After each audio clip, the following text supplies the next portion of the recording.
जो 1984 की आप बात कर रहे हैं, सिख दंगे की बात कर रहे हैं, आप पहले पत्रकारिता सीख के आओ। 1984 में दंगे हुए थे, 1994 में नहीं हुए दंगे। 1984 का मतलब क्या होता है? क्या 1984 का मतलब क्या होता है? 1984 तो वो क्या मतलब होता है? 94 बोल रहे हैं। 1984 बोल रहा हूँ। आपकी रिकॉर्डिंग हो गई होगी ना? रिकॉर्डिंग हो गई होगी, रिकॉर्डिंग हो गई होगी। अभी आपको सुनवाइए। अगर 1984 हुआ तो होगा, लेकिन मुझे तो 94 आया। आप अगर 1984 हुआ तो देखिए, मैं मोदी जी का विरोध करने नहीं आया हूँ। आपने कहा कि मोदी जी ने देश का मान सम्मान विदेशों में बढ़ाया है, लेकिन मैं आपको एक बात कहना चाहूंगा, जिस प्रकार से आपने मनमोहन सिंह को डिफेम किया वो भी उचित नहीं है। पूछिए क्यों? पूछिए क्यों? तर्क देता हूँ।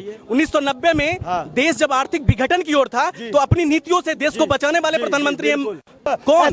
मनमोहन सिंह। आप लोग कहते हो ना कि मोदी को जब तक मुसलमानों से कहते हो ना कि जब तक मोदी मुर्दाबाद नहीं कहेगा ना तब तक तुम पक्के मुसलमान नहीं हो। इस मुल्क से ज्यादा मुसलमान दुनिया में, उनके दिलों की ओठों की धड़कनें हमेशा कहती है मोदी जिंदाबाद। क्या वो पक्के मुसलमान नहीं है? गदर फिल्म की अच्छी डायलॉग बोलिए। डायलॉग क्या? आपकी गलती ऐसी है।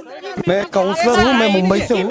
अभी कल की न्यूज से कि महाराष्ट्र नवनिर्माण सेना के जो अध्यक्ष है राज साहब ठाकरे, तो उन्होंने ऐसा बयान दिया कि रमजान आ रहे हैं तो अजान हटा देंगे, मौका हटा देंगे। तो फंडामेंटल राइट्स कहाँ है? फ्रीडम ऑफ स्पीच कहाँ है? जाति के नाम पे, धर्म के नाम पे हम लोगों को मारने काटने में उतारू हो गए। नेता नहीं है। हाँ, क्या कहना चाहते हैं? सर, मैं आपको सल्यूट करता हूँ। आपने बिल्कुल सच्चाई के लिए बोला। और भारत के अंदर अगर आप जैसे पत्रकार आ गए तो ये जो है ना, जो भारतीय जनता पार्टी है, जो यानी ये जो सरकार जो चला रही है, तो इनके जो है ना होश ठिकाने आ जाएंगे अगर भारत के अंदर आप जैसे पत्रकार पैदा हो गए। मैं आपको सल्यूट करता हूँ, सलाम करता हूँ। नमस्कार, मैं मौजूद हूं अभी दिल्ली में और मैं यहां लोगों से ये जानने की कोशिश कर रहा हूं कि जिस प्रकार से राहुल गांधी पर बार बार जो है आक्षेप लगाए जा रहे हैं और कई तरह के लोग कहते हैं, बहुत सारे लोग ऐसा कहते हैं कि राहुल गांधी पप्पू हैं। अब हम ऐसे में जनता के बीच आए हैं और ये पता लगाने की कोशिश कर रहे हैं कि राहुल गांधी वास्तविक में पप्पू हैं या फिर राहुल गांधी को प्रायोजित तौर पर पप्पू बनाया जा रहा है। ऐसे में लोग उनके बारे में क्या सोचते हैं, ये हम जानने की कोशिश करते हैं। क्या सोचते हैं इस विषय पर? नहीं, इसमें कोई संदेह नहीं कि राहुल गांधी पक्के पप्पू हैं। क्यों पप्पू हैं? क्या जो व्यक्ति भारत की बुराई इंग्लैंड में जाके करता हो, जो देश के सम्मान को घटाता हो और देश कहता है जिन्होंने हम पे राज किया उन्हीं को उत्साहित करने के लिए कहता है कि अमेरिका और इंग्लैंड को जो है क्या भारत के खिलाफ कुछ ना कुछ एक्शन करना चाहिए, कि कुछ ना कुछ एक्शन लेना चाहिए कि वहाँ पर लोकतंत्र को दबाया जा रहा है। तो उसे हम पप्पू ना कहें तो और क्या कहें। दूसरी बात यह है कि जो बार बार किसी भी जाति को पूरी को बदनाम करता हो, आज सजा हुई है उनकी और इसी ऊपर हुई है कि उन्होंने एक पूरे मोदी समुदाय को जो है का अपमानित किया, सबको कहा कि सारे मोदी चोर हैं। अदालत ने इसी बात पर उन्हें 2 साल की सजा दी है। लेकिन उन्हें तो बेल मिल गई। बेल तो देखो ये कानून है कि पहले ये नियम है कि जो बड़े बड़े वकील हैं उनके पास में कोई गरीब होता तो उसे इतनी जल्दी नहीं भी मिलती एक बार को, परंतु वो बहुत बड़े पैसे वाले हैं, बड़े बड़े वकील हैं उनकी पार्टी में, तो उनको जमानत जो है दे दी। पर सजा तो भूली ना, मजिस्ट्रेट ने उन्हें दोषी माना और दोषी मानने पर उन्हें। विपक्ष कहती है कि राहुल गांधी को पप्पू का टैग जो दिया जा रहा है उसके पीछे बहुत करोड़ों खर्चा किया जा रहा है। कोई खर्चा नहीं किया। मैं जैसा भी एक साधारण इंसान भी जो है का उसको जो है का राहुल को पप्पू ही कहूँगा। मुझे तो कोई पैसा नहीं दिया। मुझे तो नहीं किसी ने कहा, पर मेरी अपनी थॉट है, मेरी ये धारणा है कि वो। लेकिन वैसे लोगों को आप क्या कहेंगे जो लोग कहते हैं कि प्रतिष्ठित यूनिवर्सिटी से पढ़ चुके हैं, डिग्री ले चुके हैं और आप पप्पू कहते हैं? वो केवल अपने बाप के बल पर ही उस यूनिवर्सिटी में पढ़े हैं। उन्हें ना कोई ज्ञान है, ना भारत की संस्कृति का कोई ज्ञान है, ना उन्हें भारत की सभ्यता से कोई काम है। वो कुछ जानते नहीं, उन्हें जैसा कोई बता देता है वो उसी बात को मान लेते हैं। इसलिए भारत की जनता उन्हें पप्पू ही कहती है। अपोजिशन के इतने बड़े लीडर हैं, अगर उन्हें आप पप्पू कहेंगे तो विपक्ष में तो कोई बोलने वाला ही नहीं रहेगा। फिर अपोजिशन के इतने बड़े लीडर जब तो हैं कि वहाँ भारत की बुराई इंग्लैंड में जाके करते हैं, इंग्लैंड में जाके भारत को गाली देते हैं और भारत की बुराई करते हैं, तो उन्हें हम भारतवासी पप्पू ना कहें तो और उन्हें क्या कहें? क्या उन्हें इस बात की छूट दी जाएगी कि वो भारत की बुराई करें? भारत के लोकतंत्र जो सबसे बड़ा दुनिया का लोकतंत्र है भारत, और भारत को जो है का गाली देते हैं। और भारत क्या गाली दिया उन्होंने ये कहा कि वहाँ पर विपक्ष की आवाज़ को दबाया जा रहा है, संसद में बोलने नहीं दिया जा रहा है और सरकार के खिलाफ कुछ किया नहीं जा रहा है। अब तुम भ्रष्टाचार करोगे, तुम्हारे खिलाफ क्या कार्रवाई नहीं होगी? क्या दबाया जा रहा है? तुम तो प्राइम मिनिस्टर को गाली तक भी देते हो जब भी तुम्हारे खिलाफ कुछ नहीं होता। मोदी तेरी जो है का कबर खुदेगी, ऐसे ऐसे शब्द बोलते हैं, तब भी कोई ऐसा एक्शन तुम्हारे खिलाफ हुआ नहीं। कौन अरेस्ट हुआ जब ये कहा था कि मोदी तेरी कबर खुदेगी? और जगह जगह जो है का स्लोगन इन्होंने उल्टे तिरछे प्राइम मिनिस्टर के लिए। बहुत सारे लोकतांत्रिक देशों में तो प्रधानमंत्री के पुतले को आग लगा दी जाती है, पैरों से मारा जाता है। यहाँ भी लगाते हैं, कोई दिक्कत नहीं है। अभी एक पंपलेट छपा था, नाम तो कहें, जैसे आम आदमी पार्टी ने अभी पंपलेट छपवाए थे, उसमें अपना नाम तो दे दे। चोरी छिपे क्यों काम करते हैं ये? अरे खुल के करें, विरोध करें तो खुल के करना चाहिए ना। ये तो इलीगल है कि अब किसी को अपना ना प्रेस का नाम, ना किसी मीडिया का नाम, ना कि कौन छपवा रहा है, कौन लगवा रहा है, बस इसका नाम दे दिया गया, लगा दिया गया, तो ये तो इलीगल है। कोर्ट कहता है इस बात को। तो आप 5 पॉइंट ऐसे बता सकते हैं जिससे ये साबित हो जाए कि राहुल गांधी पप्पू हैं? नहीं तो इसे तो झूठ माना जाएगा। फिर हम इसे कह सकते हैं कि वो भारत की 5 पॉइंट एक एक करके गिनवाइए। एक एक करके भारत की बुराई जा करके विदेश में जाके करते हैं। दूसरा, एक किसी सरनेम को, पूरी जाति को वो बदनाम किया जाता है। दूसरा पॉइंट ये है, उन्हें बदनाम किया जाता है कि जी वो सब चोर हैं। इसलिए दूसरा उनका पॉइंट ये है, कभी वो जो है का आलू से सोना बनाते हैं। तीसरा पॉइंट उनका पप्पू का ये है। और चौथा भी पॉइंट उनका ये है, आलू से सोना बनाने वाला पूरा वीडियो जो है उसमें कुछ और ही कंटेंट है। वो तो कहा जाता है कि वो छोटा सा कंटेंट निकाल के राहुल गांधी को बदनाम किया जा रहा है। कुछ नहीं है, वो पक्का पूरा है। उन्होंने ये किया था और ये जो है का उन्होंने पूरा ये कहा था कि आलू से हम सोना बना देते हैं। जुबान तो मोदी जी की भी फिसल जाती है भाषण देते वक्त। नहीं, जबान उनकी बताओ कहाँ फिसली है? नहीं फिसली है। आप आज गूगल पे सर्च करना, यूट्यूब पे जाके, जी मोदी जी की भी जुबान फिसलती है। इसलिए वो फिसली इसलिए कुछ नहीं थी उसमें। उसने दे दिया कि उस समय कांग्रेस के राज में ये स्थिति थी कि हमारी जो प्रतिभाएं थी वो विदेश जाना चाहती थी, अपने को यहाँ पर भी रहना पसंद नहीं करते थे भारत में। ये कहा था उस समय, क्योंकि करप्शन अपनी चरम सीमा पे था, देश की सुरक्षा नहीं थी। दिल्ली में जगह जगह बम विस्फोट होते थे, हजारों लोग, सैकड़ों लोगों की, बेकसूर लोगों की हत्याएं होती थी उस समय। बम विस्फोट तो 2014 के बाद भी हुए हैं देश में। नहीं, कश्मीर में नहीं हुए। देखो कश्मीर हुए, दिल्ली में 200 किलो RDX पकड़ा गया। वो पकड़ा गया दिल्ली में। उन्होंने इतनी, जो आप दिल्ली की बात कर रहे हैं, जगह जगह यूपी की बात कर रहे हैं, बिहार की बात कर रहे हैं, पूरे देश में कांग्रेस के राज में नंगा नाच होता था, जगह जगह बम विस्फोट होते थे। बिहार में कहाँ बम विस्फोट हुआ था? अरे बिहार में जो है का, आप सर्च कर लेना। मैं अभी आप बताइए ना, आप बोल रहे हैं ऑनलाइन बोल रहे हैं ना? मैं ऑनलाइन बोल रहा हूँ, कैमरा बोल रहे हैं। मैं बता दूंगा आपको। देखो अभी मैंने ये वो देखा था। आप बता सकते हैं कि कहाँ बम विस्फोट हुआ था? और हाँ मैं बता दूंगा। मैं यहाँ का, दिल्ली का कनॉट प्लेस का भी बता दूंगा। बिहार का बताइए ना। का मैं बताऊंगा ना। अभी कितने लोग मारे गए थे उसमें? इसमें सैकड़ों लोग। तो बिहार वाले बम विस्फोट में कितने लोग? देखो इसमें मैं अभी क्योंकि नहीं कह सकता बिहार में कितने मरे थे, पर मैं यहाँ की कह दूंगा कि सरोजनी नगर में, ये बेसिर पैर की बात हो गई। नहीं, सरोजनी नगर में सैकड़ों लोग मरे थे। सरोजनी नगर के अंदर मरे थे। और अपने जो है चांदनी चौक में बम विस्फोट हुआ था, कनॉट प्लेस में बम विस्फोट हुआ था, जगह दिल्ली में, जगह कश्मीर में जो RDX पकड़ा गया दिल्ली, वहाँ तो आतंकवाद चरम पे था, पर उनको कूट कूट के ना उनकी औकात दिखा दी ना। लेकिन उसका साक्ष्य नहीं मिला अभी तक। किसका? 200 किलो RDX का कोई साक्ष्य नहीं मिला। NIA किस साक्ष्य की बात कर रहे हैं आप?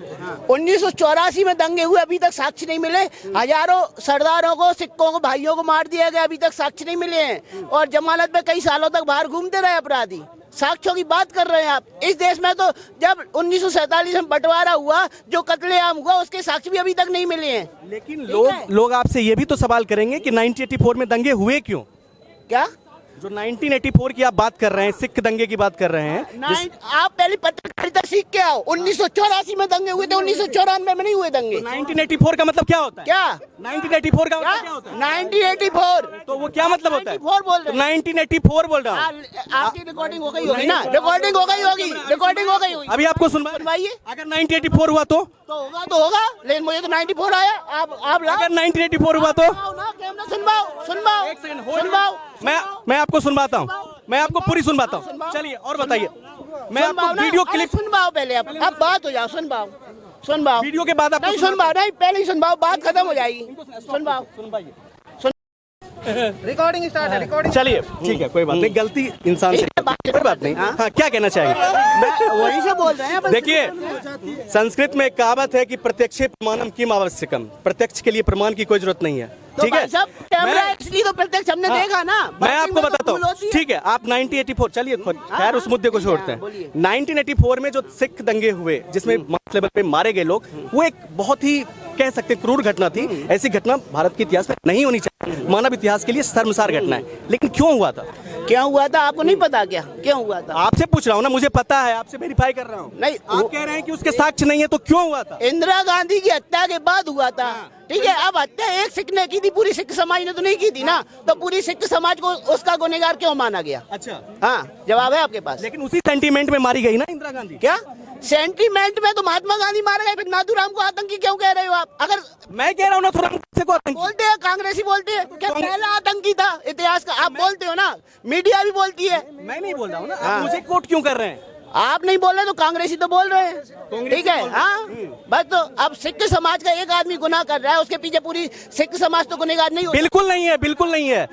और सिख समाज में तो मेरी आस्था है, गुरु नानक देव के प्रति हम नतमस्तक हैं। तेग बहादुर ने तो हिंदुओं के लिए अपने सर कटवा लिए। केवल सिख समाज में आपकी नहीं, हिंदुस्तान से लेके अफगानिस्तान तक, पाकिस्तान तक, बांग्लादेश तक, बिल्कुल है। जिनने मुगलों के खिलाफ लड़ाई लड़ी, उस हर हिंदुस्तानी कहता है कि सिखों के पास हमारी आस्था है। अरे मैं आपको बताता हूँ, हमें तो याद है, हमें तो लाइन बाय लाइन है याद है कि गुरु गोविंद के बच्चे उम्र में थे बड़े कच्चे, मगर थे शेर के बच्चे, धर्म ईमान के पक्के। जोरावर जोर से बोला, फतेह सिंह शेर सा बोला, रखो ईटे भरो गारे, चुनो दीवार हत्यारे। आप सिख समुदाय के बारे में नहीं बोल देंगे हमें। तो आप भी मत बोलो, आप भी मत बोलो। आपसे मैं ये कह रहा हूँ, आप क्यों जाए कह रहे हैं? मैं 1984 के दंगों की बात नहीं कर रहा हूँ। मैं ये कह रहा हूँ कि जब आप बात करते हैं तो तराजू को एक लेवल में रख के बात कीजिए, किसी एक को टारगेट नहीं करना है। किसी एक को टारगेट नहीं कर रहे हैं, आप भी एक को टारगेट मत बयान करो। दिया था, एक बड़े नेता ने बयान दिया कि जब पेड़ हिलता है तो धरती हिलती है। ठीक है,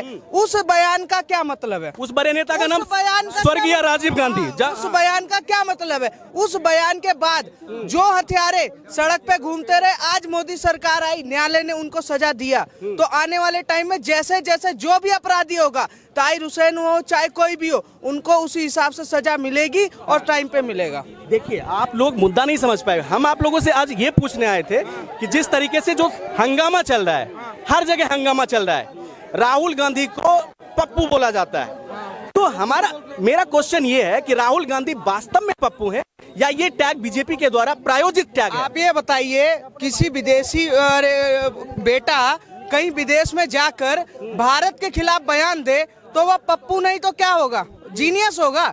जब भारत के खिलाफ बयान देगा तो वो पप्पू ही कहलाएगा। और अभी 2 साल के लिए सजा मिली ना, एक मोदी के वजह से, एक नीरव मोदी की वजह से इन्होंने पूरे गुजरात मोदी समाज को टारगेट किया नहीं किया तो सजा मिली ना, इसलिए उनको पप्पू कहा जाता है। राजनेता का मतलब ये नहीं होता कि आप किसी समाज या अल्पसंख्यक के चक्कर में देश में किसी और का आप वो अपमान करो, इसलिए पप्पू कहा जाता है। देखिए, लेकिन ऐसे में एक सवाल ये होता है कि जब आप राहुल गांधी को पप्पू कहते हैं ना, तो विपक्ष के नेता कहते हैं कि विपक्ष तो वैसे ही कमजोर है, कोई बोलने वाला नहीं है देश में, और एक स्वस्थ लोकतंत्र के लिए विपक्ष का होना महा जरूरी है। तो ऐसे में अगर एक ही व्यक्ति को आप इतना टारगेट करेंगे तो कहीं ना कहीं आप देश को डेमोक्रेसी से मोनार्की की तरफ नहीं ले जा रहे। लोकतंत्र की हत्या तब नहीं होती जब सोनिया गांधी मोदी जी को गाली देती हैं, सलमान खुर्शीद गाली देते हैं, कांग्रेस के नेता गाली देते हैं, अरविंद केजरीवाल गाली देते हैं, लालू गाली देते हैं, तब देश की लोकतंत्र की हत्या नहीं होती।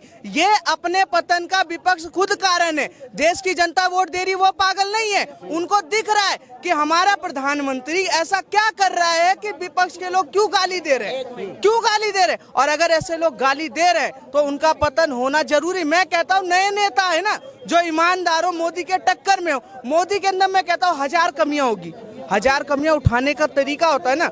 ये मतलब नहीं कि आप सड़क पे खड़े होके आप कमियां नहीं गिना पा रहे, आंदोलन नहीं खड़ी कर पा रहे हो तो सीधा उनकी माँ को टारगेट करोगे, सीधा उनके पिताजी को टारगेट, सीधा उनको गाली दोगे।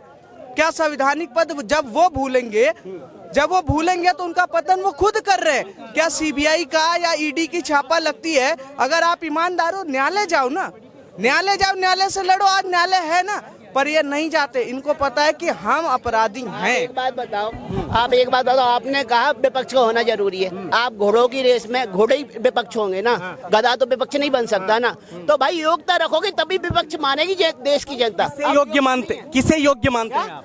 अभी की हालात देख लो, सब भ्रष्टाचारी पार्टी निकल रही। कोई बीजेपी के सामने आ ईमानदार पार्टी, आम आदमी पार्टी एक समय ईमानदार माना ना तो दिल्ली में जगह मिली ना। अगर ईमानदारी पे टिके रहते तो देश में भी जगह मिलती। लेकिन आप ईडी सीबीआई से डर रहे हो। आप तो कह रहे मोदी ने खरीद लिया ईडी आम सीबीआई। आदमी पार्टी भी तो आरोप लगा रही है कि कांग्रेस ये बीजेपी काम नहीं करने दे रही है। अरे आरोप लगाने से तो सिद्ध नहीं हो जा रहा है ना। आप कागजों पे सिद्ध करके तो काफी मुश्किल से तो बजट पास आप कागजों पे सिद्ध करके बताओ ना बीजेपी काम नहीं करने दे रही। आप तो कागजों पे लेकर आए होगे मोदी चोर है, मोदी को लोकतंत्र के हथियार है, तो ये कोई बात थोड़ी हुई। आप कागजों से लिखित में बताओ ना कहाँ मोदी काम नहीं करने दे रहा है। अभी कल परसों ये इन्होंने इंटरव्यू दिया अरविंद केजरीवाल ने, उन्होंने कहा कि मुश्किल से काम कर पा रहा हूँ, एलजी काम ही नहीं करने। सुनिए बस उनने दो शब्द नहीं बोले इंटरव्यू में, मोदी हटाओ देश बचाओ, जो कि उन्होंने पार्टी के माध्यम से पोस्टर तो छपवा दिए। वो सीधा आगे बोलते मोदी हटाओ देश बचाओ।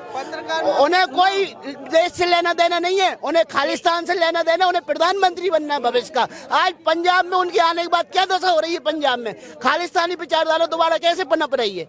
नहीं, खालिस्तान का तो वो भी विरोध कर रहे हैं। विरोध मौखिक तौर पे कर रहे हैं ना, अंदर से आत्मा तो उनकी खालिस्तानी बैठी है। फंड उन्होंने खालिस्तानियों से लेके चुनाव लड़ा पंजाब का, खालिस्तानियों के फंड से ही तो चुनाव लड़े ना। आज सुकेश चंद्रशेखर क्या बोल रहा है, सुकेश चंद्रशेखर क्या बोल रहा है, कोई ईडी सीबीआई तो नहीं बोल रही है ना।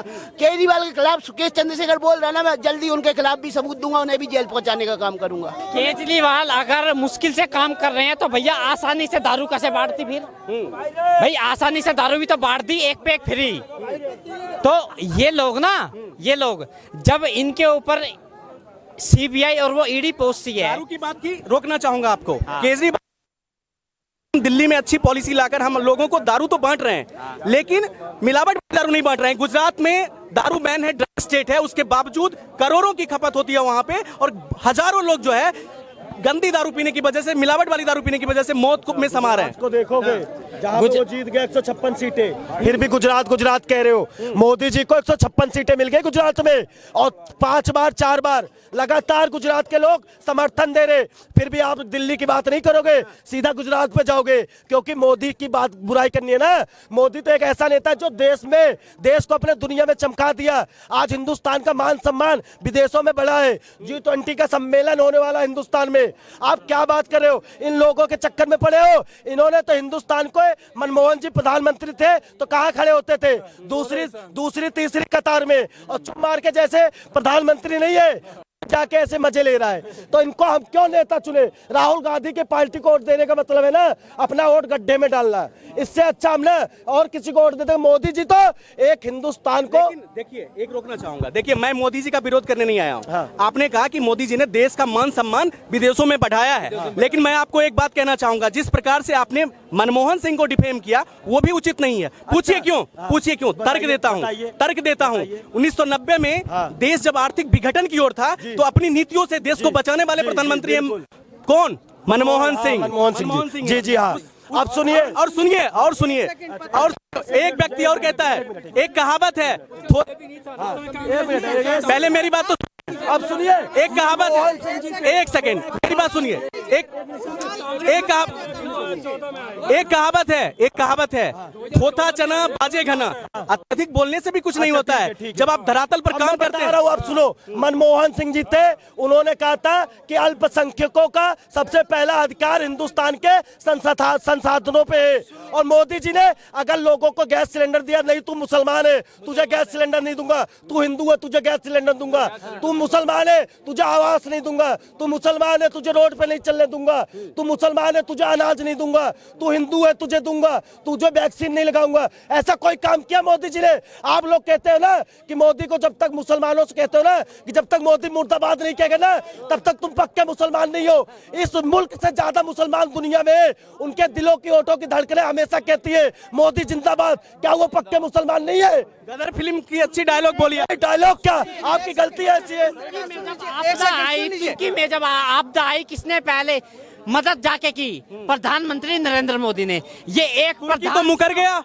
तुर्की सुनिए, मुकरने वाले मुकरते रहे, मनमोहन सिंह की सरकार ऐसी सरकार थी कि मनमोहन सिंह रेन कोट पहनकर, ठीक है, घोटाले करवाते थे। आज नरेंद्र मोदी जी पे लगवा दो ना भ्रष्टाचार का आरोप, नहीं लगवा पाओगे क्योंकि वो ईमानदार सरकार है। ठीक है, मैं कहता हूँ मनमोहन सिंह संवैधानिक पद पे थे और बीजेपी ने उनका हमेशा सपोर्ट किया। सुनिए, सुन लीजिए, कभी भी बीजेपी ने कभी भी मनमोहन सिंह को डायरेक्ट टारगेट नहीं किया। व्यक्तिगत तौर पे मनमोहन सिंह पे कोई आरोप है?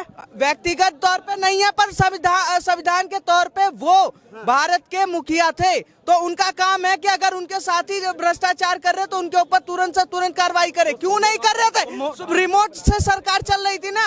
उन्नाव केस में मोदी जी क्यों नहीं करते कार्रवाई? कर रहे हैं ना, क्या कार्रवाई? जेल जा रहे हैं, अभी तो जेल जा रहे हैं। ईडी, सुनिए, ईडी की छापे लग रही नहीं लग रही, ईडी के छापे नहीं लग रहे। सोनिया गांधी और ये राहुल गांधी और बाकी ये जो घूम रहे हैं छुपे छुपे, क्यों ले जा रहे? इसीलिए हो रहा है। ये कार्रवाई होगा 2024 के बाद, देखना ये सारे बागड़ बिल्ले जेल में मिलेंगे और तगड़े तरीके से, कोई नहीं रोक पाए। आंकड़े क्यों नहीं लेके आते? कैग ने 5,000 करोड़ रिकवरी किया था 2004 से 2014 तक। मोदी सरकार में 2 लाख करोड़ रुपए रिकवरी हो गया। ये कैसे रिकवरी हो रहा है? जब काम हो रहा है तभी तो पार्थ चैटर्जी के पास, जो टीएमसी का नेता, 20 करोड़ रुपए कैश पकड़ा गया। आज अनिल देशमुख जेल में है कि नहीं? नवाब मलिक हवाला, वो भी दाऊद इब्राहिम के साथ करता हुआ जेल में है। सोनिया गांधी के नेशनल हेराल्ड पे ताला लगा के नहीं लगा। आप एक बात सोचो, राजीव गांधी फाउंडेशन पे पैसा क्यों लेते हैं? ये बात भी तो करनी पड़ेगी कि भैया मोदी के आने के बाद ही ये सुकेश चंद्रशेखरन जेल में क्यों है, जो इतनी बड़ी बात का हवाला कारोबारी सत्येंद्र जैन जेल में क्यों है, शराब का कारोबारी जो कहता है शिक्षा मंत्री है, जो मनीष सिसोदिया जेल में क्यों है? ये सब बातें करनी पड़ेंगी, प्रमाण है। महबूबा मुफ्ती का एक स्टेटमेंट आया जिसमें महबूबा मुफ्ती, कोई बात पलटा नहीं है, सुन लो पहले। महबूबा मुफ्ती ने कहा, महबूबा, पहले सुन तो लो भाई, ये आंख मूंद कर कुछ भी नहीं बोला जाता। बोलिए सर। महबूबा मुफ्ती सुनो। हाँ, महबूबा मुफ्ती कह रही है कि जब 370 हटेगा, है ना, तभी मैं चुनाव लड़ूंगी। पूरी बात पूरे मैं कर लेता हूँ पहले। बोल दो। हाँ, वापस लेकिन उसी पार्टी के साथ बीजेपी का गठबंधन था, पीडीपी के साथ। बाद में गठबंधन भी तो हुआ। उसको अरेस्ट करा कि नहीं करा? अरे सुन तो लो मेरे भाई, अब सुनने की क्षमता रखो। बोलो ना भाई। 7 RCR था पहले, अब उसका नाम बदला, रखा गया 7 लोक कल्याण मार्ग, ठीक है ना। पहले 7 RCR था, उसी में जाके कश्मीर का आतंकवादी यासीन मलिक मनमोहन से जाके मिलता था, अब मिल पाता है। ये एक स्ट्रेटेजी थी बीजेपी की और मोदी की कि पहले महबूबा मुफ्ती से गले मिलो, पहले लव यू करो और फिर जूते मारो, इनको 1 साल के लिए अरेस्ट करो और इन सारे जिहादियों को अरेस्ट करके 370 हटा दिया। ये एक स्ट्रेटेजी होती है। मोदी पाकिस्तान गए, कब गए? मोदी पाकिस्तान गए नवाज शरीफ की पोती की शादी में, एक शॉल भेंट की उन्होंने, कहा अपनी माताजी को देना। एक प्यार मोहब्बत वाला रिश्ता बनाने के लिए पहल करी। पहल अटल बिहारी वाजपेयी ने भी की थी। फिर उसके बाद 1999 हुआ था और हम कारगिल युद्ध जीते थे। वो गद्दार है तो हम क्या करें? ये कौम ही गद्दार है तो हम क्या करें? 370 हटाई के नहीं हटाई? महबूबा मुफ्ती को हाउस अरेस्ट किया कि नहीं किया? और अब हर कोई तिरंगा उठा के चल रहा है कि नहीं, ये बताओ। और लाल चौक पे झंडा फहराया जा रहा है, और राहुल गांधी भी वहां पे फहरा के आ रहे हैं। ये हुआ क्या नहीं हुआ, ये बताओ। देखिए, एक बात मैं कह रहा हूँ, 370 हटा, बहुत खुशी की बात है, हटनी चाहिए थी, ठीक है, उस मुद्दे का कोई विरोध नहीं कर रहा है। यहाँ पे एक स्वस्थ बहस ये होनी चाहिए कि देश में विपक्ष हो अथवा नहीं हो। भाई विपक्ष हो, पर बुद्धि हो जिसमें मंद बुद्धि नहीं चाहिए। राहुल गांधी जैसा मंद बुद्धि जो कि प्रेजेंट नहीं रहता संसद में, जिस व्यक्ति को ये नहीं पता लंदन जाके भारत की आलोचना नहीं करनी चाहिए, जो व्यक्ति भारत जोड़ो यात्रा 4000 किलोमीटर करता है, लेकिन अपने ही भारत जोड़ो यात्रा के बाद 3 चुनाव होते हैं, त्रिपुरा, मेघालय और नागालैंड, हार जाता है। क्या कोई अकाउंटेबिलिटी है उस व्यक्ति की? और वो किस अधिकार से वहाँ भाषण देने गया? वो एक सांसद है वायनाड। देखिए, चुनाव तो अटल बिहारी वाजपेयी भी हार गए। सर मेरी बात अभी यहाँ पे ये है कि बार बार चुनाव नहीं हारे ना। आप अध्यक्ष थे, आपने 10 साल राज किया 2004 से 14 तक। आपने कोई एक आइडिया इम्प्लीमेंट किया? क्या आपने अमेठी में कोई आदर्श अमेठी बनाया? क्या आपने कहा था राजस्थान चुनाव में हम मोबाइल की फैक्ट्री लगाएंगे, लगाई? क्या सबसे महंगा पेट्रोल राजस्थान में नहीं बिक रहा? कोई इसकी अकाउंटेबिलिटी है राहुल गांधी की? वो किस आधार पे कह रहे हैं कि मैं 2000 रुपये दे दूंगा या बिजली माफ कर दूंगा? सर उसके बाद एक आदर्श मॉडल तो दो पहले भाई। जैसे कि कोई भी व्यक्ति कोई वक्तव्य देता है तो उसको प्रमाणित करे। जैसे योगी जी ने कहा मैं बुलडोजर चढ़ा दूंगा गद्दारों पे, तो चढ़ाया कि नहीं चढ़ाया? आज उसे प्रधानमंत्री बनाने की मांग करते हैं हम लोग। क्यों?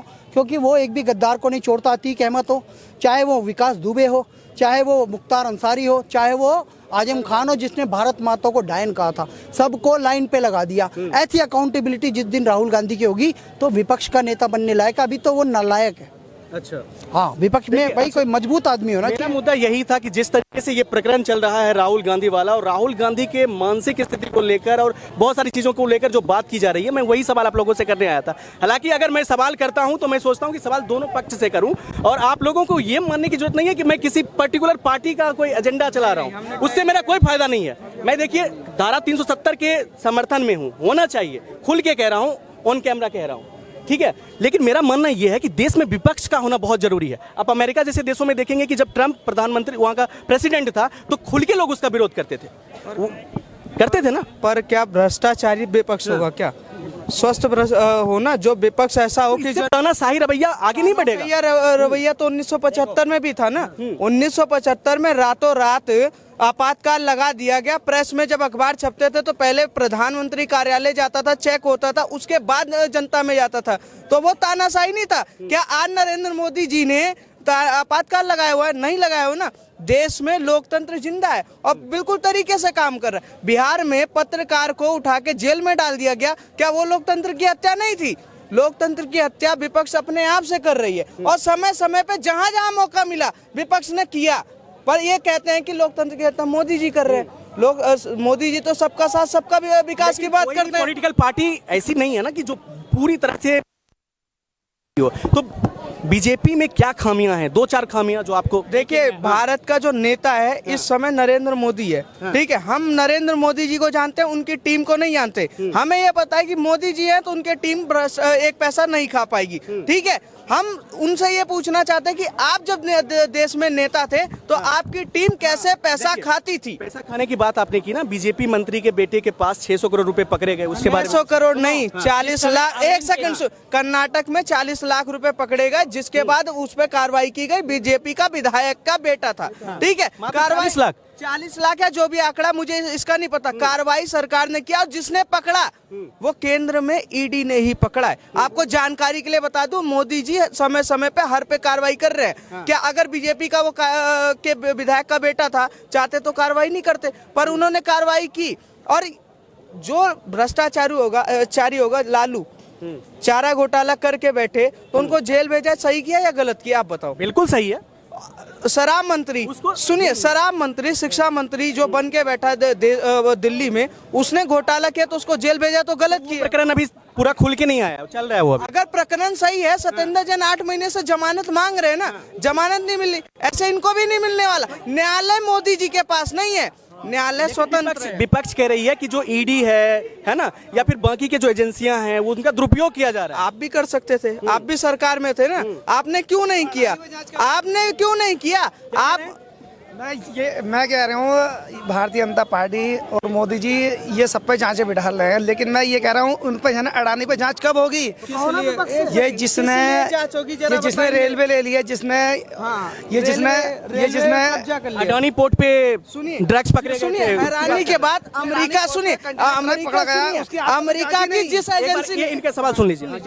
मैं कह रहा हूँ पोर्ट पे अडानी का कंटेनर पकड़ा गया, यानी उसका ड्रग्स का, उसकी जांच ही नहीं हुई आज तक। पुलिस कहाँ है? किसने पकड़ा? वो गुजरात पुलिस ने पकड़ा ना, कार्रवाई हुई। अब सुनते जाइए, ये कह रहे हैं ना कि अडानी पर जांच होनी चाहिए। हैरानी की बात है, जिस अमेरिकन एजेंसी ने अडानी पर रिपोर्ट जारी किया, उसको अपने ही देश में नहीं पता था कि 4 बैंक डूब गए, उसको ये नहीं पता था, पर अडानी का पता था। और उसी रिपोर्ट को सुनिए, उसी रिपोर्ट को विपक्ष लेकर बैठी। आप बताइए कि अडानी की जगह किसको लाएंगे? अब अंबानी, अडानी, टाटा क्या नरेंद्र मोदी जी ने पैदा किया था? ये आज से नहीं, पहले से उद्योगपति है। और ये बेचा नहीं जा रहा, किसी तरीके से कैम्यू साइन किया जा रहा है कि इतने साल तक हम आपको इससे सर्विस दे रहे हैं, आप पैसा देंगे। जो कर्जा ये लूट के गए हैं उसको सरकार कैसे वो करेगी? 5वें अर्थव्यवस्था पे लाने वाले नरेंद्र मोदी जी हैं, वो तो लूटने वाले थे। कोरोना टाइम में 80 करोड़ लोगों को राशन देने वाले नरेंद्र मोदी जी थे। देश में दंगा हो जाता था ना, किसी को कोई राशन नहीं मिलता था।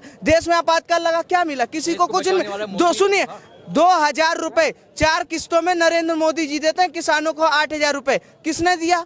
हर तबके की सोच और हर तबके को पहुंचाने का जो विकास का काम है मोदी जी ने। 40% से ज्यादा मुसलमानों को आवास योजना मिली, सुनिए आयुष्मान योजना 44% से ज्यादा मुसलमानों को मिली। अब ये बताइए कि आरोप कैसे लगा सकते हैं कि नरेगा के मजदूरों को पेमेंट क्यों नहीं मिल रहा है? बंगाल के नरेगा के मजदूरों का उनका पेमेंट अच्छा हुआ है। बंगाल की सरकार से पूछिए ना, हमसे पूछेंगे? आप बंगाल सरकार सुन, आपने अच्छा सवाल किया कि बंगाल में नरेगा के लोगों को मजदूरी क्यों नहीं मिल रही है। आपको पता है केजरीवाल जी ने केंद्र की एक भी योजना इम्प्लीमेंट नहीं किया है। अब उसके लिए भी आप केंद्र सरकार को दोषी दोगे क्या? बंगाल में अगर कोई वेतन रुक रहा है, भुगतान रुक रहा है, तो जाएगा तो प्रदेश के खाते में। लेकिन बंगाल से जो लोग प्रोटेस्ट करने आ रहे हैं जंतर मंतर पर, वो सीधा मोदी को टारगेट कर रहे हैं। तो मोदी को टारगेट करने के लिए फंड दिया जा रहा होगा तब ना टारगेट करे, जाके ममता बनर्जी से लड़े ना। अगर कहीं ना कहीं प्रदेश सरकार आपका फंड रोक रही है तो प्रदेश सरकार से लड़ोगे कि मोदी से आके लड़ोगे? लोग कह रहे हैं केंद्र सरकार रिलीज नहीं कर रही है। ये तो भ्रमित किया जा रहा है। ममता बनर्जी कह रही होंगी उनसे कि मोदी जी नहीं कर रहे। मोदी जी का बताओ ना, केवल बंगाल अकेला प्रदेश है, इतने प्रदेश है, किसी के प्रदेश में फंड नहीं पहुंचा क्या? सब प्रदेशों में पहुंचा, मध्य प्रदेश में, यूपी में, बिहार में, अब सब में कहाँ मिजोरम है, मणिपुर है। किसी सरकार के यहाँ शिकायत मिली कि यहाँ मजदूरों का वेतन नहीं? मैं एमपी से आता हूँ, एमपी में कोई मजदूर कह के दिखा दे मेरे अकाउंट में पैसा नहीं। अब तो ऑनलाइन जा रहा है, ऑनलाइन पैसा, ऑनलाइन पेमेंट जा रहा है। यही स्टेटमेंट ना बंगाल सरकार, दिल्ली सरकार या राजस्थान सरकार ऑफिशियली लिख के दे देना, ऐसी तैसी हो जाएगी। ये तो प्रेस कॉन्फ्रेंस करके नाटक करना एक्टरों की तरह, ये नहीं है, ये नहीं चलने। ऑफिशियली आप ऑफिशियली बोल रहे हैं ना, ऑफिशियली प्रेस कॉन्फ्रेंस कर रहे हैं जंतर मंतर। अरे प्रेस कॉन्फ्रेंस ऑफिशियली नहीं होता। मैं कह रहा हूँ बंगाल सरकार ऑफिशियली पत्र जारी कर दे कि केंद्र सरकार ने नहीं दिया, न्यायालय पहुंच जाए ना। नहीं पहुंच रहे हैं, नहीं पहुंच रही। पर सुनिए आम को सुनिए, आम वो कर रहे हैं, उनको वो किया गया है, मतलब घुमा फिराया जा रहा है। हकीकत में देखा जाए तो दिल्ली की सरकार कहती है कि हमें केंद्र सरकार काम नहीं करने दे रही है। ठीक है, काम नहीं करने दे रही है, भैया आपको कैसे काम करना है? अब आप चाहते हो पुलिस भी आपके हाथ में दे दी जाए, ये भी आपका एक ही काम दिया था ना, शराब घोटाला कर लिया, दिया गया था ना, सत्येंद्र जैन जेल में चले गए, दिया गया था ना, अमितुल्लाह खान को बीसी लग गई था। जो काम करने के लायक है वो काम नहीं कर रहे। बेफजूली की प्रेस कॉन्फ्रेंस करके कोरोना में किया ना अरविंद केजरीवाल ने, जब कोविड के टाइम पे दिल्ली सरकार को जनता के साथ खड़ी होनी चाहिए था ना, तो अरविंद केजरीवाल जी प्रेस कॉन्फ्रेंस करके कहते हैं कि अरे हम असमर्थ हैं। दिल्ली में बिहारी सड़क से पैदल गए थे, यूपी में पैदल चले गए थे। तो ये काम है क्या? नरेंद्र मोदी जी ने, सुनिए, मोदी जी ने और यूपी सरकार ने बस चलाई और नीतीश सरकार ने तो मना ही कर दिया, हम नहीं चला रहे। ठीक है, ये काम हुआ था। ये विपक्ष के लोग हो या कोई भी हो, ये जनता के लिए काम नहीं करना चाहते। इनको चाहिए सुखभोगी मिठाई, सुखभोगी मिठाई। और ये मिठाई खा के, उस मिठाई को खाने के बाद जो पानी पीते हैं ना बिस्लरी का, उस पीने के बाद गला साफ करने के बाद मोदी को गाली देते हैं कि मोदी ने कुछ नहीं किया, मोदी ने कुछ। अरे मोदी तो कर रहा है, तभी तो ये देश चल रहा है। विपक्ष में क्या, ये घंटा बजाने के लिए सरकार बना रहे हैं हर जगह। इसीलिए जनता हर जगह से जब चुनाव होता है ना, इनको वोट के तरीके से परीक्षा में जवाब देती है और अंकगणित से इनकी सरकार गिरा देती है। लेकिन इतना काम हुआ तो हिमाचल में सरकार क्यों नहीं बन पाई? हिमाचल में सरकार इनकी बनी ना, पेट्रोल का दाम 2 दिन बाद बढ़ गया, महंगाई महंगाई महंगाई चिल्ला रहे थे, ठीक है, बढ़ गया। राजस्थान में कहते हैं महंगाई महंगाई महंगाई है। राजस्थान में ये युवाओं को रोजगार मिला क्या? 22.5% से ज्यादा पूरे देश में राजस्थान में बेरोजगारी है।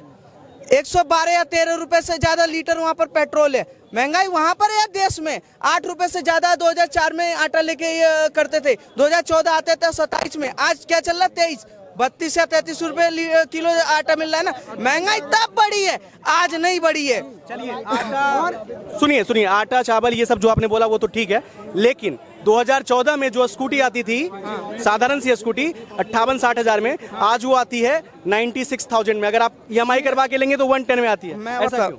नहीं, वो जो चलती थी एक्टिवा आई थी, मैं बता रहा हूँ, आज 5G और 6G चल रहा है। तो जब फैसिलिटी उसमें डाला जा रहा है, अब तो गद्दी पे बैठना है, पीछे से बटन दबा खुल जाएगी, पेट्रोल डलवा। पहले सुनिए, पहले गद्दी पे नहीं चलती थी। सुनिए, जब फैसिलिटी चाहिए तो कंपनी उसमें पैसा तो लगाएगी। और EMI पे कैसे चलती थी? जब EMI पे लोगे तो बैंक अपना पैसा तो वसूलेगी ना। आज 0 डाउन पेमेंट में आपको मोबाइल मिलता है। अब बताओ सस्ता, डेटा सस्ता हो गया नहीं हो गया? पहले 1000, 1400 रुपए, 1500 रुपए एक मोबाइल का खर्चा होता था, आज 200 रुपए में करा रहे हो, 300 रुपए में। और बताओ ये सस्ता हुआ नहीं हुआ? बेसिक चीजें जनता की सस्ता हुई। अब क्या, एक स्कूटी लेगा तो 10 से 15 साल चलाएगा ना, देखिए, आपने सुनिए, मोबाइल- चलाएगा नहीं चलाएगा, सुनिए, चलाएगा नहीं चलाएगा, पर बेसिक चीजें जो होती है ना वो जनता के लिए कम आपने है। डेटा की बात की ना कि डेटा इंडिया में सस्ता हो गया। विपक्ष इस पे भी सवाल उठाती है। विपक्ष कहती है कि सस्ता डेटा के चक्कर में रोजगार के बारे में लोग बात ही नहीं करते, डेटा चलाने लगते हैं। युवा इसके बारे में इस सस्ता, सुनिए, एक सेकंड, अरे एक फ्री में ले रहे सेकंड, थे। इस सस्ता डेटा के चक्कर में ना उसमें तो देश की बोल रहे जनता थे ना उसको। इनकी असलियत जान गई है। अब दिन भर वो देखते रहते हैं ऑनलाइन क्या फर्जीवाड़ा हुआ है, तो जनता जान चुकी है कि कितने बड़े घोटालेबाज हैं, कितने बड़े ये भ्रष्टाचारी है, ये जान चुके। इसीलिए ये परेशान है कि अरे डेटा तो हमने महंगा किया था तो जनता खरीद ही नहीं पाती थी। पहले 200 रुपए में 1000 GB डेटा आता था, 1000 GB 1 MB आता था, ठीक है, 1 GB आता था, और आज 200-300 रुपए में आपको पर डे 1.5 GB में डेटा मिल रहा है। और क्या चाहिए? मैं कह रहा हूँ बेसिक चीजें जनता के लिए डेटा नॉर्मल वगैरह ठीक है, रोजगार कब मिलेगा? रोजगार जैसे जैसे आ रहा है वैसे वैसे मिल रहा है। मैं पॉपुलेशन कंट्रोल होगी, किसी भी चीज की सरकार कंज्यूमर कानून लाए ना। जी, वो भी किसी भी चीज की महंगाई तब बढ़ती है जब उसकी कंज्यूम बढ़ जाती है। कंज्यूमर, आप स्कूटी बोल रहे हो कि स्कूटी बढ़ गई है, पहले कितने आदमियों के पास स्कूटी थी? 40-50% थी ना, ज्यादातर लोगों के कोविड हुआ। अब करीब मेरे अंदाजे से, जो मैं पक्का आंकड़ा नहीं बता रहा हूँ, 70% लोग अपना व्हीकल यूज कर रहे हैं, कंज्यूम कर रहे हैं ना व्हीकल को, तो महंगाई बढ़ेगी ना। आप खाने की ले लो, किसी भी चीज की ले लो, जबकि महंगाई क्या थी? कभी बोलते हैं बड़े हमारे पुरखे जो बोलते हैं कि भाई 1 रुपए में घी आ जाता था, तेल आ जाता था, जबकि पॉपुलेशन क्या थी, आज की क्या है। यदि किसी भी प्रति गवर्नमेंट कानून लेके आ जाती है, खिलाफत भी तो हम ही करते हैं उसकी, तो उसका दंड कौन भुगतेगा? हम ही भुगतेंगे ना, हम ही भुगत रहे हैं और भुगतेंगे। तो फिर दिक्कत कहाँ गई? महंगाई तो बढ़ेगी, जनता की जो भी चीज पे कंज्यूम बढ़ेगी। तुम पानी के ले लो, पानी पे आएगी तो पानी पे भी दिक्कत आएगी, तेल की कंज्यूम बढ़ेगी तो तेल पे भी आएगी। सरकार जनसंख्या नियंत्रण कानून क्यों नहीं लाती है? सरकार ला रही है, लागू नहीं करने दे रहे। जब हम ही परेशानी पैदा कर देते हैं, जिसके बुद्धि में भर दिया जाता है कि ये चीज गलत है, ये पानी है, उसको ब्रीफ कर दिया जाता है पहले ही एंटी पार्टियों द्वारा कि ये पानी नहीं है, मिट्टी का तेल है, ये पानी नहीं, मिट्टी, इसे पीना मत मर जाओगे, पीना मत मर जाओगे, तो उसकी तो मोमेरी में बैठ जाता ना। हम ही करते हैं, हम जॉब भी कर रहे हैं, हम वैसे अपने भी काम करते हैं। जरूरी नहीं होता कि हर आदमी के दिमाग एक तरीके का होता है, लेकिन गलत चीज़ों को हम जल्दी पकड़ लेते हैं, अच्छी चीज़ें हम जल्दी नहीं पकड़ पाते। जो लोग किसान बिल पे हल्ला मचा रहे थे, आज उनका देखो क्या हाल हो रहा है। उन्होंने पार्ट टू शुरू हो चुका है। पार्ट 2 नहीं, मर तो किसान रहा ना गाँव में, वो थोड़ी मर रहे जो नेता अपना बैठे थे पगड़ी बांध के, जो लेके बैठ के, मेरे लैंग्वेज गलत हो जाएगी, उनसे पूछो ना, जो छोटा किसान मर रहा है उन्हें धरना दिया है फिर से, किसान पंजाब के किसान ने फिर से धरना दिया है। उनका कोई मुद्दा नहीं है। यदि उनका मुद्दा किसान से होता तो बैनर पे वो मोदी हटाओ नहीं लिखते, वो मोदी हटाओ देश बचाओ नहीं लिखते, वो अपनी मांगे लिखते कि मेरी मांग ये है। एमएसपी की मांग कर रहे हैं ना, एमएसपी की मांग। एमएसपी क्यों नहीं लगने दे रहे? पंजाब क्यों नहीं लगने दे रहा? यूपी से गेहूं आता था, मैं यूपी से बिलोंग करता हूँ, वहाँ कोई भी चीज़ मतलब सस्ती लेके आते थे, यूपी में पंजाब में लाके उसको महंगा कर देते थे क्योंकि बाईपास जाता था। अब वही चीज़ यहाँ पे भी मिल रही है। पश्चिमी उत्तर प्रदेश को क्या है, मैं गन्ना, हमारे खेत में गन्ना पैदा होता है, हमें तो एमएसपी नहीं मिलती, हम क्यों हल्ला मचा रहे इतना? क्योंकि जो बुद्धि है ना उसमें खर्चा भर दिया है, खर्चा समझ रहे होंगे ना। चलिए, एक चीज तो समझ में आ गया कि आप लोग मोदी के कट्टर समर्थक हैं। सुनिए, देश के कट्टर समर्थक हैं हम, किसी नेता के गुलाम नहीं है, ना मोदी के गुलाम है, ना अदर किसी के गुलाम है, किसी के गुलाम नहीं है, हम है देश के साथ और हम देश के साथ लड़ेंगे। अभी तो मोदी हमारा भी सारा डिफेंस से विलोम करते हैं हम भी। आज जाके किसी डिफेंस के आदमी से पूछना कि उसकी क्या हालत होती थी आज से 20-30 साल पहले, तो लेट के उसमें डब्बे में लेट के आता था, आज फ्लाइट की टिकट लेके आते हैं। उनसे पूछो ना क्या डिफेंस में क्या बदलाव आया है। पिछले 45 साल में जो रोजगार का दर है वो सबसे ज्यादा है। उसके बारे में कहते थे लाइन लग रही है, डिजिटल करो, ये करो। आज खड़ा आदमी अपने फोन से काम कर रहा है, तो वो डिजिटल हुआ ना। डिजिटल की डिमांड भी तो जनता की थी कि मैं वहां जाता हूं 2 घंटे लाइन में लगता हूं, तो डिजिटल हुआ ना। तो डिजिटल से जब अच्छा ही आप लोगे तो पानी कौन पिएगा? थोड़ी छाछ तो पीनी पड़ेगी ना। अच्छा, पीनी पड़ेगी ना। जब हमने घी पिया है तो छाछ तो पीनी पड़ेगी, और जब घी के मालिक तो हम बनेंगे नहीं, तो छाछ के भी तो मालिक बनना पड़ेगा ना कुछ को। तो उसमें छोटा या बड़ा कोई ना कोई तो पीसेगा। आपका मुद्दा समझ में आ गया। मेन इनसे जो मैंने पूछा था वही आपसे भी पूछ रहा हूँ। राहुल गांधी पे जो पप्पू का टैग लगा है वो वास्तविक है किसी ने या उन्होंने खुद बोला पार्लियामेंट में कि मैं पप्पू हूँ। लेकिन लोग पप्पू कहते, विपक्ष कहती नहीं, विपक्ष नहीं कहती। जो आदमी सरेआम अपने गुनाह कबूल कर रहा है तो दंड गवर्नमेंट उसी को देगी ना। हमने नहीं कहा, उन्होंने खुद कहा। सुनिए आप सर, सुनिए ना। राहुल गांधी जब मोदी को बोलता है वेंकैया नायडू हाँ पार्लियामेंट में पप्पू बोलकर राहुल गांधी को संबोधित किया था। आप क्लिप जाकर देख सकते हैं। मैं बोलने के लिए और जो धरातल पे करने के लिए बहुत अंतर होता है। बोलने के लिए तो वो उसके खिलाफ बोलता है, वो उसके खिलाफ बोलता है। मैं किसी तो उनकी अपनी सभ्यता है कि वो क्या बोल के संबोधित मोदी जी को कर रहे हैं, क्या बोल के मोदी जी राहुल को कर रहे हैं। हमें है अपने देश से मुद्दा। हमें पप्पू कहना उचित है अनुचित नहीं, पप्पू तो देखो असभ्य तो किसी को भी नहीं बोलना चाहिए। मैं तो ये मानता हूँ, ना तो बीजेपी को बोलना चाहिए ना अदर पार्टियों को बोलना चाहिए। क्या वो देश की बुराई करें क्या इंग्लैंड में जाके? क्या वो अच्छा है? और एक देखो मोदी चीज, कुछ चीजें ऐसी होती है जो संवैधानिक अधिकार है। क्या कह रहे हैं? और राहुल गांधी बोलता है प्रधानमंत्री को चोर बोलता है। बताइए, ये तो गलत बात है ना भाई। देश के हाँ प्रधानमंत्री क्यों चोर बोलता है ये बताइए। अब उसको बताओ, उसको सब लोग बोलते हैं चोर, बोलना चाहिए। लोग कह रहे हैं कि मोदी जी कांग्रेस के पीछे पड़ रहे हैं। कांग्रेस कह रही मोदी जी हमारे पीछे पड़ रहे हैं। केजरीवाल कह रहे हैं हमारे पीछे पड़ रहे हैं। सबके पीछे वही पड़ रहे हो। तुम किसके पीछे पड़ रहे हो? तुम मोदी जी के पीछे पड़ रहे हो। एक आदमी के पीछे तुम 10 हो रहे हो तो 10 आदमी यदि माइंड रख रहा है एक आदमी तो वो तुम्हें फेल कर रहा है, तो वो तो फेल करेगा, करेगा ना। आप कह रहे हैं कि मैं डिफेंस से था पहले। आप बताइए ऑपोजिशन हो या खत्म ही कर दें? नहीं, देखो किसी भी चीज का 2 पार्ट जरूर होते हैं। 2 पार्ट जरूर होते हैं। यदि वो पार्ट नहीं होगा तो काम भी नहीं होगा। अच्छा और बुरा कहना, लेकिन विपक्ष हो तो अच्छा हो, सभ्य हो। हम ये नहीं कह रहे विपक्ष नहीं होना चाहिए। ये अदर कंट्री नहीं है, हिंदुस्तान है। सभ्य हो मतलब असभ्य हैं कांग्रेस वाले? असभ्य है? आपको नहीं दिख रहा है? मेरे से क्यों कहा रहे हो? आपको नहीं दिख रहा? आपसे पूछ रहा हूं। नहीं, असभ्य है भाई। नेता कोई भी हो, उसको अपनी सभ्यता नहीं भूलनी चाहिए, चाहे वो सरकार में हो चाहे वो विपक्ष में हो। सभ्यता नहीं भूलनी चाहिए। आप कुछ कहना चाह रहे हैं? बोलिए। मैं काउंसलर हूँ, मैं मुंबई से हूँ। अभी कल की न्यूज़ से कि महाराष्ट्र नवनिर्माण सेना के जो अध्यक्ष हैं राज साहब ठाकरे, तो उन्होंने ऐसा बयान दिया कि रमजान आ रहे हैं तो अजान हटा देंगे, बंग हटा देंगे। तो फंडामेंटल राइट्स कहाँ है? फ्रीडम ऑफ स्पीच कहाँ है? जाति के नाम पे, धर्म के नाम पे हम लोगों को मारने काटने में उतारू हो गए। ऐसा कुछ नहीं है। तो वो सब चीज पे भी हमको, मैं इनके मुद्दे को समझा देता हूँ। इन्होंने कहा कि जो राज ठाकरे हैं उन्होंने कहा कि मजार हटा दो, नहीं तो उससे बड़ा गणपति का जो है मूर्ति में वहाँ लगाऊंगा। यही कहा ना? तो मुझे एक चीज बताइए, कुछ चीजें ऐसी हो रही है कि भाई साहब कोई भी मुंबई से है ना जी, इनके मुद्दे यही हैं। देश में कानून नहीं है। क्या अभी मजारे सारे रोड पे ही मरे हैं, पीर फकीर सब, या रेलवे स्टेशनों के बीच में ही मरे हैं? नहीं, जो उनको सही है वो चाहे मजार हो चाहे मंदिर हो, जो भी इलीगल है, नहीं what I am trying to say, जो भी इलीगल है उसका एक्शन कौन लेगा? कोई पॉलिटिशियन ले सकता ना। लॉ है ना, म्युनिसिपल कॉर्पोरेशन है ना, तो वहाँ पे कंप्लेंट करो ना जाके। आप लोग क्यों नहीं सहयोग करते कि हम इसको सही जगह बनाए पहले ही, ताकि ये पोजीशन आए ना, किसी के लिए भी मुद्दा ही ना उठे, किसी के लिए भी मुद्दा ही ना बने। ये 15 लाख खाते में भाई हम अपना मकान बना रहे तो हमें सेफ्टी तो रखनी पड़ेगी ना, कि हमारे सामने से रोड भी निकलेगा, हमारे बच्चों को खेलने के लिए मैदान भी चाहिए। तो हम पहले ही क्यों नहीं करते इसको, प्रिपेयर क्यों नहीं होते? लेकिन सिर्फ एक बहाना है, हल्ला मचाना है और फ्री का माल खाना है। ये कह रहे हैं कि इलीगल जगह बनाओगे तो टूटेगा ही। देखिए एक इलीगल, मैं क्या बोल, अगर एक सेकंड, इलीगल जगह कोई भी है तो उसका प्रोसेस रहता है। अगर कोई भी आगे से बोलेगा ना मैं तोड़ दूंगा, तो फिर कंस्ट्रक्शन कहाँ चला जाएगा, फंडामेंटल राइट कहाँ चले जाएंगे? एक प्रोसेस से भेजा हो ना। कोई भी चीज लीगल है, मस्जिद और मंदिर कल तोड़ो, लेकिन प्रोसेस है, प्रोसेस से जाओ ना। ये कह रहे हैं कि इस पे संज्ञान कोर्ट को लेना चाहिए, राज ठाकरे को नहीं।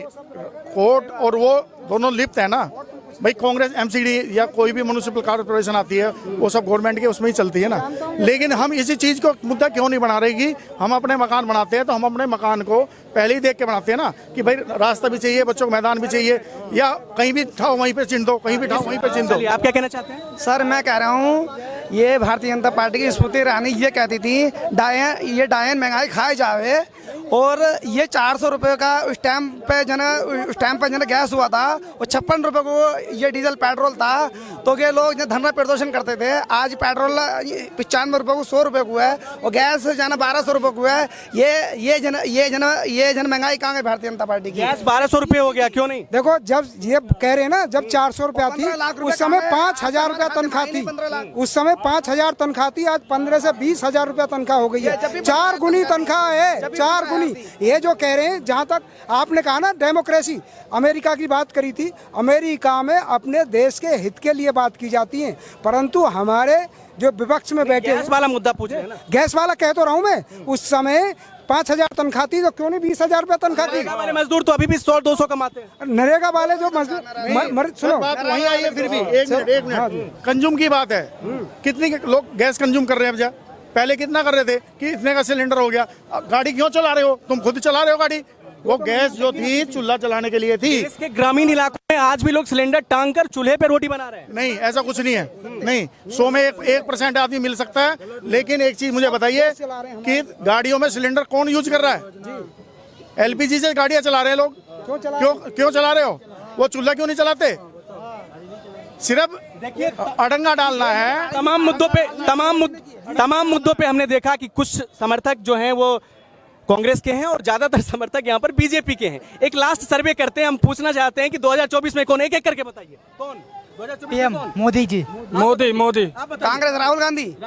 मोदी जी आएंगे। मोदी जी ठोक के आएंगे। मोदी। देख लिया आपने, यहाँ पे ज्यादातर लोग जो है मोदी जी से प्रसन्न दिख रहे हैं, कह रहे हैं उनकी नीतियों का जो है समर्थन कर रहे हैं, और ज्यादातर लोग राहुल गांधी को कह रहे हैं कि वो मंदबुद्धि हैं। ऐसा ही कहना है ना आप लोगों का? हमारा मंदबुद्धि नहीं, ये इनका कहना है, आपका कहना है? नहीं, हमारा क्या, वो खुद अपने सब जब खुद ही है मंदबुद्धि। आप तो आपने खुल के कहा। इसलिए कह रहा हूँ क्या देश की बदनामी इंग्लैंड में जाके जो उन्होंने की है ना, उस वजह से मैं उन्हें मंदबुद्धि इसलिए कह रहा हूँ कि उन्होंने देश की बुराई की, उन्होंने देश का अपमान किया, उन्होंने कहा कि अमेरिका को और इंग्लैंड को हस्तक्षेप। ठीक है, जो मामला जो भी हो, ये कह रहे हैं कि राहुल गांधी मानसिक रूप से या योग्यता के स्तर पर उस लेवल के नेता नहीं है।